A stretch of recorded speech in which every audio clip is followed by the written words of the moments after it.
malam. Bagaimana kabarnya Ibu? Alhamdulillah kabar baik. Mohon maaf sebelumnya ini menyita waktunya. Apakah saya boleh wawancara sebentar? Boleh, dengan senang hati. Ada yang bisa dibantu Bu Guru? Ini Bu, kebetulan saya ada tugas wawancara dengan beberapa kepala sekolah terkait dengan praktek pengambilan keputusan. Boleh saya mengajukan beberapa pertanyaan, Bu? Boleh, silakan. Begini Bu, selama Ibu menjadi kepala sekolah di TK Negeri 1 ini, adakah masalah yang Ibu hadapi sebagai pemimpin, di mana masalah tersebut itu menimbulkan dilema yang dalam penyelesaian itu? Jika ada Bu, mungkin boleh Ibu ceritakan kepada saya sama penyelesaiannya permasalahan yang Ibu hadapi tersebut. Yang mana ya? Sebenarnya sih banyak masalah yang menimbulkan dilema di sini, seperti yang terjadi baru-baru ini, yaitu masalah penerimaan peserta didik baru. Kan banyak sekali peminat ya, orang tua murid yang mau sekolahkan anaknya di sini. Dan kebetulan yang mendaftar ini kan banyak sekali, sehingga kami menolak. Ada beberapa yang kami menolak karena ruangan kelas ini kan kurang dibandingkan dengan jumlah siswa yang mendaftar, sehingga kebijakan saya untuk yang tinggal di sekitar lingkungan TK Negeri 1 kita menerima, dan khusus yang orang asli Papua, maksudnya yang anak-anak Papua. Tetapi dengan ketentuan, karena ruang kelasnya kurang, jumlah rombelnya banyak, jumlah siswanya banyak, sehingga dengan ketentuan bahwa bisa diterima, tetapi jumlah jam belajarnya dibagi menjadi 2 shift. Jadi ada shift pagi dengan shift siang. Shift paginya dimulai jam 7.30 sampai jam 10, kemudian shift siangnya dimulai jam 10 sampai jam 12.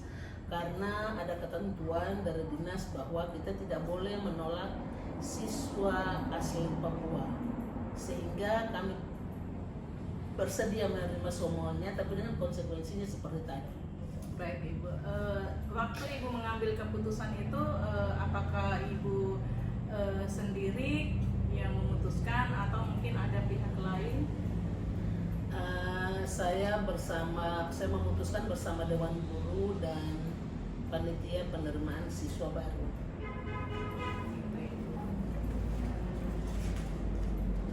Wah, keputusan yang Ibu ambil itu menurut saya sangat solid sekali Bu.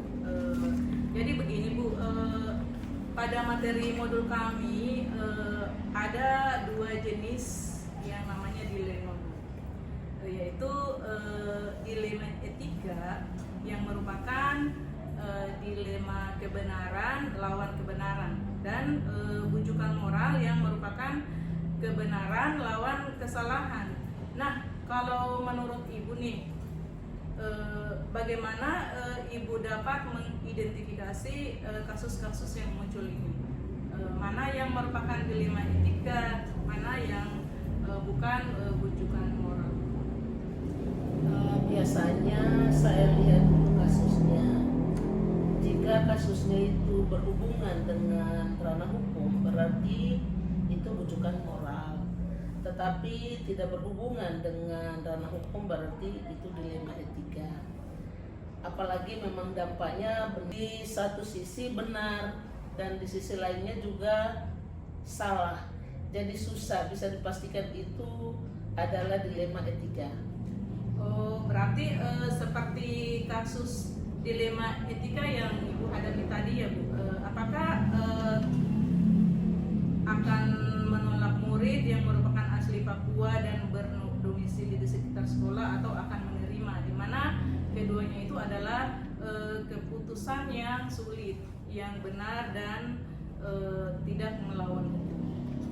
Ya, betul sekali Bu Guru.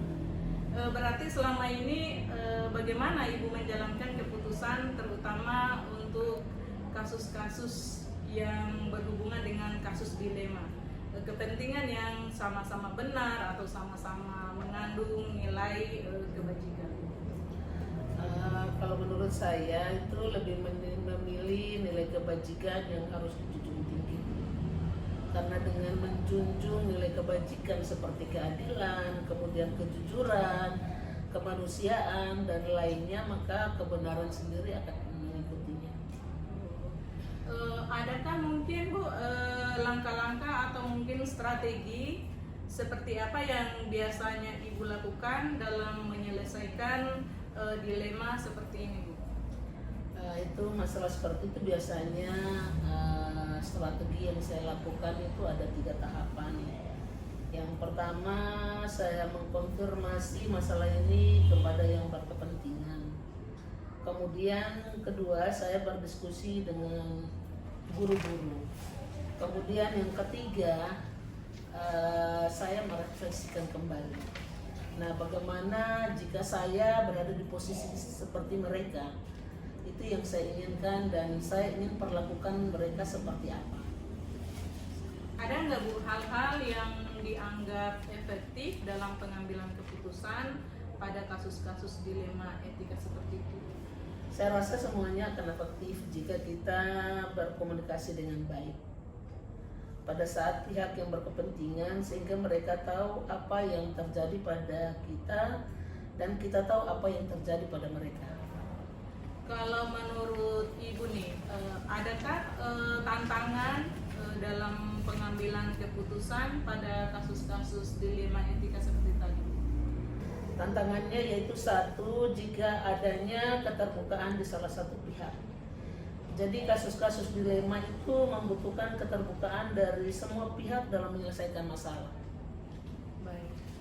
Apakah Ibu memiliki sebuah aturan atau jadwal tertentu dalam menyelesaikan sebuah kasus dilema etika? Maksudnya, apakah Ibu langsung menyelesaikan suatu masalah di tempat saat itu juga, atau memiliki sebuah jadwal atau prosedur tertentu untuk menyelesaikannya sebuah kasus yang berhubungan dengan dilema tadi? Kalau jadwal tertentu sih tidak ada. Tapi kalau prosedur jelas ada, seperti kasus yang saya ceritakan tadi ya Bu ya, itu memerlukan diskusi terlebih dahulu bersama guru. Langkah itu saya ambil untuk mencari solusi yang terbaik bagi semua pihak. Adakah mungkin seseorang atau faktor-faktor mungkin yang selama ini dapat mempermudah Ibu dalam mengambil keputusan untuk kasus dilema tersebut? Biasanya saya berkonsultasi dengan pengawas sekolah dan sesekali berkonsultasi juga dengan kabit berhubungan dengan masalah administrasi. Baik Bu, ini yang terakhir ya Bu, dari semua masalah tadi, pembelajaran apa nih yang Ibu petik dari pengalaman dalam menyelesaikan masalah yang menimbulkan dilema etika? Intinya ya kita harus membangun jaringan komunikasi dengan semua pihak, kemudian harus membangun rasa empati, kerjasama dengan kita. Dengan demikian kerjasama itu dapat mewujudkan pendidikan yang baik dan menyenangkan, mungkin seperti itu. Baik Bu, terima kasih banyak Bu atas waktu dan kesediaannya menjadi narasumber wawancara untuk hari ini Bu. Ya Bu Guru, sama-sama.